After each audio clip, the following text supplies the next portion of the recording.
I'm a scat man. Yo Toronto. Skimmy limity yo Toronto. Yo Toronto.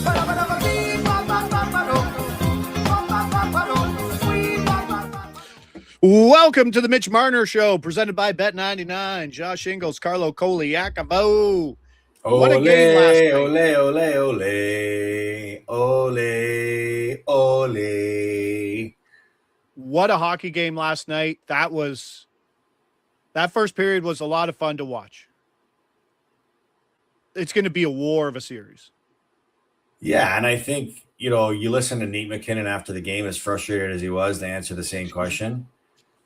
He basically said, no, one team wasn't better than the other. It's just it's a tight game out there. They're both really good teams that just do a lot of really good things in all three zones. I did a really coin flip-ish game that wasn't priced as a coin flip-ish game, that wasn't priced as a coin flip-ish series. You're totally right. You nailed it. Absolutely right. Obviously, as listening to the ESPN broadcast, same thing.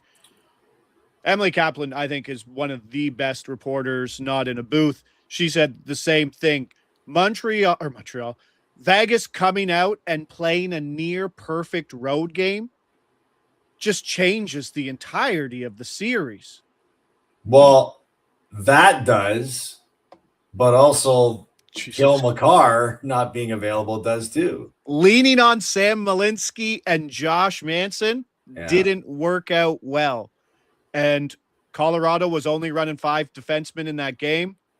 And the breakouts in their own zone didn't look the same, right? You saw Nathan McKinnon with speed maybe once. You didn't see it actually in the first 30 minutes of the game, right? It's going to be you saw his frustration too at the end of the first, where he's not leaving the zone with the puck on his stick.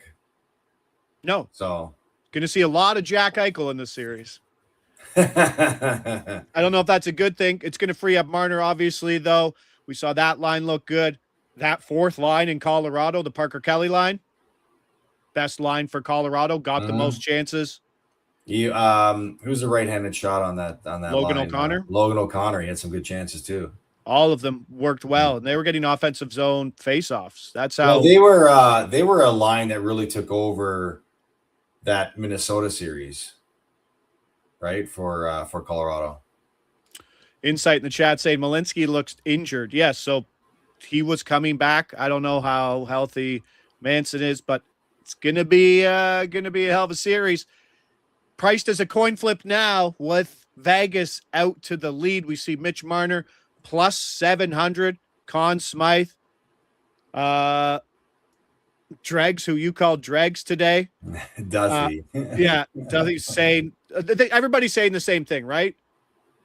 If Vegas wins, I know there's still a lot of hockey to play. If Vegas wins, it's Mitch Marner. I know he didn't get his goal, but he assisted on that Dorofeyev goal, which was an absolute thing of beauty. He was probably Vegas's best skater, and with Jack Eichel having more of a defensive role versus the McKinnon line, if they win, we're still looking at a Mitch Marner Conn Smythe. Yep. Right? Yep. Plus 700 still? Yeah. Right? If Vegas wins the series, regardless of who's on the other side, Marner should be plus 200. Yeah. Maybe shorter. Yeah. So keep an eye on that thing shortening up. We're really getting down to the crunch time. Maybe last thing, people in the chat saying the Matt Conn Smythe got longer, plus 215 by the dip. Maybe you wait one more game to buy the dip if you really want to dip. True. I don't know. I mean, again, you can understand people's position on Colorado where they still feel like they're the better team and they'll still win. But I'm telling you right now, this Cale Makar injury is a serious thing for Colorado. And all that time to get ready and still not ready, this is going to drag on. Yeah, man. He's got a shoulder injury. And even if he does play, how impactful is he going to be? Yeah, okay, he can be on the ice with his feet and, be elusive and skate around everybody on the ice, but this guy can't. If he can't protect himself, one, because it's a shoulder. I mean, there's going to be guys that are going to be trying to hit him at all times possible. But man, that's just this is derailed, I think, Colorado. Now, talk to me about the situation, because Vegas won the power play game. Vegas won the goaltending edge. I do believe Colorado had the edge at 5-on-5. They looked better late in the first, early in the second, but then what was it? Out of the penalty box, the block penalty goal. And give some credit to Howden knocking that down with his glove and getting a stick on it. That was great. Ben Hutton. And that turned out to be the like big 18 minutes combined. That turned out to be the biggest play of the game, 100%. right? The 3-0 goal. Yeah, great block and finish. And Howden maybe deserves a little bit of Conn Smythe love too, because he's been great. Talk to me about how the Colorado power play changes when they put on Devon Toews with a right-handed shot versus a left-handed shot, and how the puck facilitates, because Devon Toews isn't shooting the puck, right? Like, that's not his game. How does that change the power play? And it kind of looked out of sync yesterday. Well, I looked out of sync because you've eliminated one of the best power play quarterbacks in the game, right? I mean, the offense drives through McKinnon and McCarr, and when McCarr's not out there, there's an adjustment. And when the car's not out there, it's there's a recognition by the penalty killers too, right? Where maybe they can be a little bit more aggressive because they know they've lost one threat. I mean, that's part of the give and take, or even just the mind games that these guys play. Depending on who's out there or not. So lefty, righty, I don't know if there's that much of a deal to be made about that. But if anything, it's just more of the threat. And Devon Toews doesn't present as much of a threat as Cale Makar does. And shout out to AK on my show yesterday. He was on top of that when I shared the Makar news with him. I fell asleep with the final 2 minutes of that game before that power play and woke up to an AK message. Were you on the Toews power play? I had the point. I didn't do the power play because I wasn't, Plus 750 on the power play point. So that was got the greasy one, 6-on-4. I'm assuming it was 6-on-4. But it's still a power play that's like, okay, now you got Devon Toews, you got Gabriel Landeskog, and you got Nazem Kadri making up 60% of your power play. We know Natchez and McKinnon are great, but you're kind of missing some hands out there in terms of Kadri, Landeskog, and Devon Toews. I don't think there's obviously as many threats. A little easier to defend. Let's go into today's game and how exciting that is. But it's one key note. Both Shea Theodore, both Devon Toews, over 27 minutes yesterday. Big minutes for them. And Vegas just running 4 defensemen. As I said, Coughlin and Hutton, 10 minutes and fewer for both of them. Interesting short. I don't know how much that can last, though, man. And we're in game 1, right? Like, I hear you. I don't know how much that can last. I mean, I never understand. Do you think that's easier to do on the road, and then when they go home and they get the matchup choice, then they can give them some minutes? Probably. But again, like, matchup, no matchup. At the end of the day, it's the NHL. How do you not find 6 capable defensemen that you can trust on the ice with all the defensemen that you have available to you? Like, when I see teams play short bench to 5 defensemen, and you see one guy that's sitting on the bench all game you can't play, and why the hell is he in the lineup then? It's the NHL. They got to put him in the Kapanen situation in Game 7. Yeah, right. You've gotta find a way. Like, it's inexcusable how in today's NHL, where there's so many good players, how you cannot have a regular rotation of 6 defensemen. Makes 0 sense to me. Matt in the chat says Malinsky needs to be PP1. Need that shot. Wait to see how healthy he is. I think that might be the only thing. Game 7 too. But if Game 7 goes late into overtime and Marty goes, all right, Wi-Fi, jump over. You've been in that situation too. How hard is it to go play 45 seconds of hard-nosed hockey when you've collected dust on the bench? Well, right? part of the responsibility for you as an athlete is to understand that if you're one of those guys, you have to prepare yourself for all situations. You can't be caught off guard. You can't be surprised when you're a guy in that situation, your number gets called. You can't just say like there was, and I don't know how true this is, but there was stories that people told about playing with Brett Hall, where Brett Hall at sometimes would, like, in a game, if something pissed him off, he would actually take his skates off on the bench. Right. And then when the coach would call him to go and he's like, I got my skates off, put somebody else on.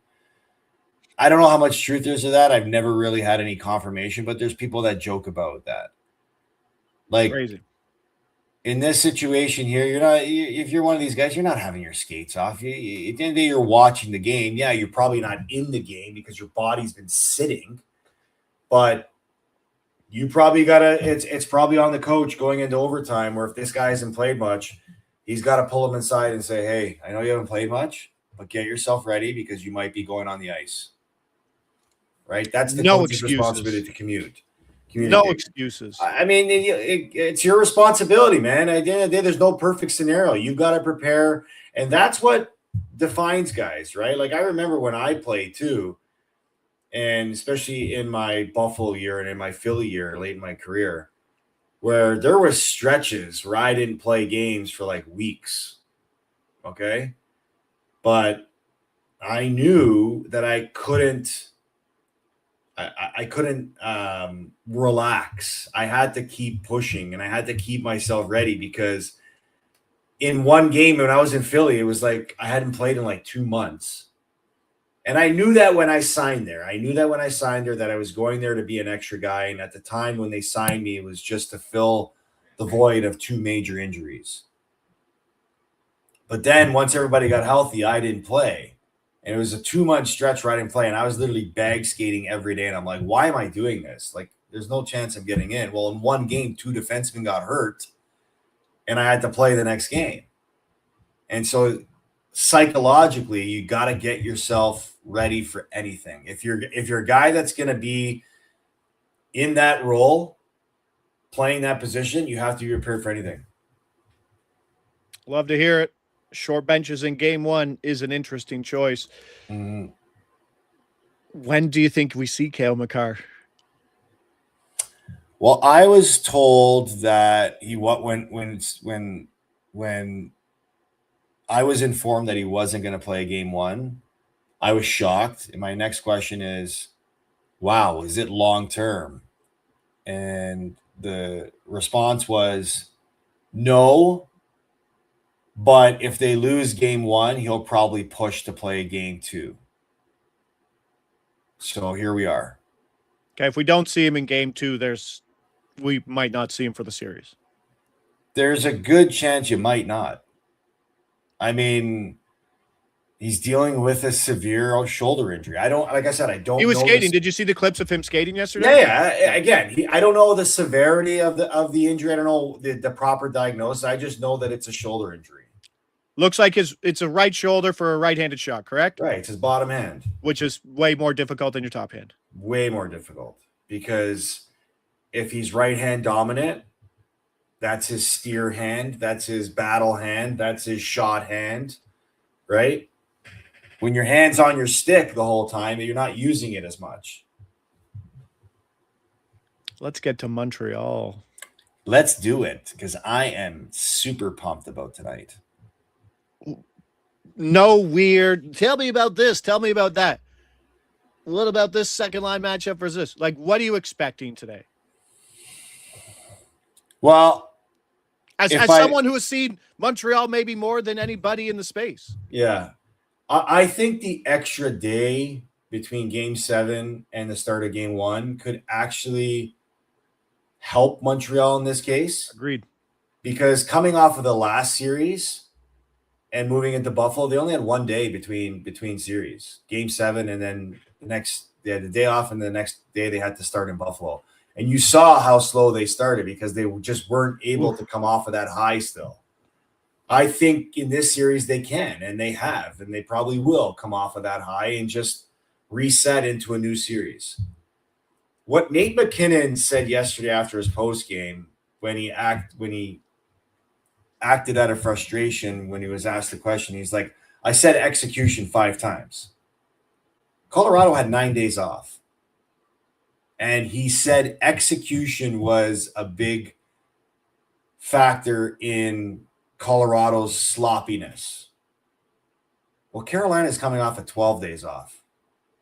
To me, that's the biggest story here, because if these guys were starting on the same terms, I would give Carolina the edge, because I do think they're the better team. But Montreal's been engaged. Montreal has faced adversity. Montreal's in playoff mode. These guys have been away from this type of intensity for 12 days. Now, you can practice as much as you want in those games, but it never simulates the type of intensity you go through in a playoff game. So I get worried about where Carolina's intensity is, where their energy level is, where their execution level is, where their details are, their whole mode, playoff mode. I question where that is because of 12 days off. And for Montreal, like, they've embraced this whole underdog mentality. They've been underdogs all playoffs. Now, if you want to go trendy, okay, let's look at the statistics coming into this. Carolina 1-16 in their last 17 Eastern Conference Final games. 1-16. Okay? Yeah. Dobish and Montreal, coming off of a win, they're 1-6. Coming off of a loss, they're 6-0. So what streak breaks here tonight? Does Rod Brind'Amour get fired if they don't get out of the Eastern Conference Finals here? No. You don't think absolutely so? Not. No, absolutely not. Okay. No, I don't know. I know that ownership group's a little different than somewhere like a collective ownership group in Toronto, but maybe just a change? No? No, not happening. But I do like it. I thought he was 0-3 in rounds 3. Brind'Amour was 1-12. They got one win, I know, under Brind'Amour. And we've seen Freddie Anderson fall off a cliff, so to say, metaphorically piss all over himself in the conference finals. Florida, and who was the other one? Rangers. Thank you. Yes, very good. Good pull. And that. People want to talk about the inexperience in goaltending. I think the craziest thing about all of this is rookie goalie Montreal. Patrick Roy. Rookie season. Cup. 86. Yes, 86. He went 15-5, 923 save percentage. Guess what he won? He won the Conn Smythe. Ken Dryden. Rookie. 1970, 71. Only 3 series that year. They played 7 games, and 6 games in those 3 series. Guess who won the Conn Smythe that year? The goaltender. Old rookie Kenny Dryden. And now we got Jakub Dobish, who he could let in 5 goals, and he's playing the rest of these fucking playoffs. Marty and the boys are letting him run, and it's done well. I almost feel like we might enter a situation here where if Montreal gets down, we might see a Fowler just for a reset game for Dobish. Oh, yeah. But they'd go back. They're going back to Dobish. They have to. He's their guy. I would give me a market that says over under on goalies played for Carolina 0.5. That's something I want to root against. I want to see Montreal. You think I want them to. I want to see a Freddie Anderson hook. See Bussy in this series. Yeah. I want to see that. Right, because it's panic mode. Right? I don't know. Rod's been there. He's pulled them before in the Eastern Conference Finals. Yeah. Terrifying. Yeah. Well, again, you have to adjust. You have to make your adjustments based on how the series is going. You can't just rely on how you got here. Yeah. If the series is calling for a change, or Like, I wonder if we see Brandon Gallagher in this. Who is the number 2 betting favorite or the number 3 betting favorite for the cup handoff? Yeah. And the reason why I say that is because, you got to evaluate each series on its own. Yep. Gallagher in a Buffalo series where there was a ton of speed didn't suit this type of game. Carolina with a team that plays with more structure and more system, and maybe Marty wants a guy that he can trust to make better plays because of it. You go with a veteran guy. So I wouldn't be surprised. Ooh, Latvia with the early 1-0 goal against the Finns. World Hockey Championship. Ooh, what a nice thing to have for you during the afternoon. I'm sure you're loving it. Here, okay. Wow, that was 11 seconds in. Oh, wow. I've made this very clear. I love working the World Hockey Championships. I think it's an amazing tournament. It's just a grind. It's an absolute grind. What are guys doing? Like, what's cross? Like, you don't have to do that, Sid. We don't need you there. Take a break, pal. Yeah. It was a long year for you. Well, when you're playing in it, it's different. You remember, like, when Radko Gudas took him out? You're like, you wouldn't have thought he would have played in the playoffs and went to. Well, and he got hurt in the playoffs too, right? Yeah, the man's an absolute beast. There's also a thing to be said. I wrote an article about 5 reasons why Montreal fans should be optimistic in this series. And number 1 is you guys haven't even got the best out of your top players. You got 1 goal out of Caulfield and Slafkovsky at 5-on-5 combined. That top line accounted for around 37% of all your goals. Why are you liking the under parlay in that line? Because it's the Carolina factor. At home, you have to do it, right? Did you see what they did to Ottawa's top dog? Right? It's just what you have to respect. Carolina at home dominates possession. And I think if we see a 3-0 Carolina win in this game, no one's writing off Montreal. They've done the best job, I think, in this playoffs, looking bad in game 1, making adjustments and playing a different game the following night. And it goes to Marty, and I think maybe one of the better coaching staffs in hockey right now. But I am getting that top line for no points at plus 475, and that's my hedge against Montreal. Maybe putting up 1 goal, not putting up a lot. Someone in the chat said, what about old Logie Stankoven there for Conn Smythe? Oh, Stanky. Round 1 doesn't exist in the finals. Yeah, but again, I think you look at that line, him, Hall, and Blake, like that's the Marchand, Luosterainen, and Lundell line last year. Sure. Right? Kind of feels like if Carolina's going to continue to go deep, that line's going to continue to lead them. I am fancy for some Stahl and Ehlers. That's the line. That's the combo that Stahl and Ehlers are like 2 guys who couldn't be more different hockey players. It feels like, but they work together. And then add into Jordan Martinook. That line is great. We haven't seen much from the Carolina top line, but again, we haven't seen much of the Montreal top line. The big thing will be Carolina took 18,000 penalties over the first 2 rounds, especially in the Philadelphia series. They've allowed 2 power play goals over, I think, like 20 chances in that series. They got to stay out of the box. They killed a ton of penalties. We'll see. But Demidov, he's shooting. Like you see that mode where he's calling for the puck on the off wing, on the power play. Feels like those 2 goals that he scored has elevated his game to another level to shoot. And then you always have to bet on Evans and Newhook. It's just like you have to. I don't care what it is. I know he didn't get the Evans point in the last game, but at plus 375 for guys who are playing bigger minutes have now elevated themselves basically to number 2 line minutes. Yeah, I know Andy Francis got an amazing number on series goals. I feel like it was like 44.5 or something. Combined? Yeah. And he was on the under? For sure. And I think it moved like 8 goals.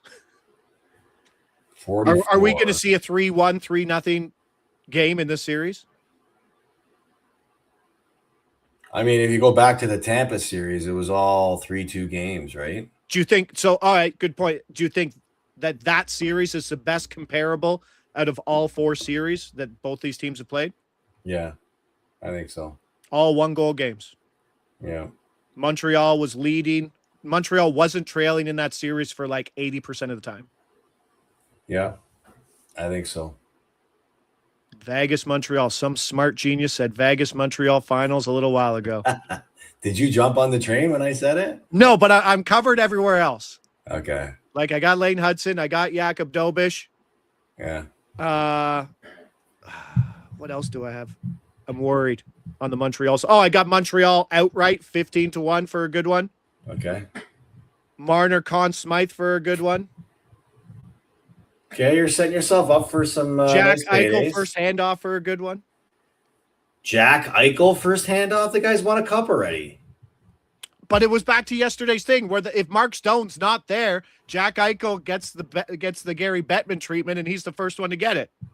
Oh, and Mark Stone's gonna be there, man. But Mark Stone could hurt himself closing a door today. Yes. Mark Stone will be there on the ice. Will Mark Stone in civvy clothes or like in a jersey still get handed the cup if they win as a captain? Yes. Yes. No way. Come on, really? Yeah. Oh, Norway. 1-0 Norway from Evie in the chat. Wow, Norway 1-0. Tell me your favorite Norway fact before we go. I don't have one. I got nothing either. That's why I asked. I got nothing. But hopefully we got some winners tonight. Yes, last week or last night we got the over saves that people in the chat said was a dumb play, but that one came through. And we got the late Devon Taves point as well. Missed on some stacks, but outside of that, kind of a wash. We roll on to Thursday night. The Tailgaters in the men's 35+ A division have a double header, so wish my body good luck. Nice. It's not warm outside. Dude, it's freezing outside. I gotta play 4.5 hours of baseball. Holy God! You wear a winter coat because it's freezing. Yeah, I'll wear this toque though. I'll wear a jacket. I'll bundle up. Thanks, Mom. I'll bundle up. Do one of you guys have the game on your phone? You watching the dugout? No, but I can put an earbud in and listen to it while I play shortstop. Okay. Nice. Like an adult. Like an adult. Yeah. All right. That's our role model. Yeah, kids. Yeah, please don't bring your kids and your wives to the men's 35A plus. Yeah. That's our time. That's our time. Okay, right, buddy. That's what we got. Thanks for your looks into everything you know about Montreal and Vegas. Really excited. I hope this series is everything we just saw last night in Vegas, Colorado. Josh Inglis, Carlo Colaiacovo, Puck Props, presented by Bet99. Hit that like button on your way out, you absolute gargoyles. Let's clean some things up. Lead us out, pal. Ole, ole, ole. Ciao. Stop, man. Yo,